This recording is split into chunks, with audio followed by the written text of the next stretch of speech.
Uncle Willie, a little overcast. It was going to rain. We put a tarp up so it hasn't rained to drop. Best way to avoid the rain is to be prepared for it. What I got here, water pump off my truck. We were putting the transfer case back in. We noticed it was leaking. So went up and got a new one. But this is what I wanted to show you here. This stuff here is all sealant. Some kind of radiator sealant that they put in the radiator to stop the leak rather than replacing the pump. Guy at the parts house told me they had one come in that the guy took JB Weld and filled the hole in the filled the weep hole with JB Weld rather than replacing the pump. And if you look in here, you can see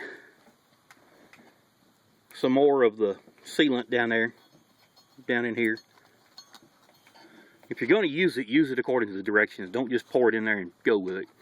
But it's best just to replace it. You can see that seal is a little warped. The pump plate back there. But this thing has been leaking for some time. I noticed the other day it was getting a little warm coming home. When we pulled the plug on the radiator, or pulled the drain plug out of the radiator, it was almost empty. So here's our nice shiny new one. I put a new part in my truck. It'll never run right again. But gonna slap this thing back in there and get her back on the road hopefully tomorrow.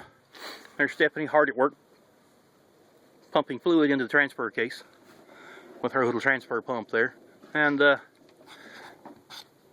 that's it for today. I'm gone.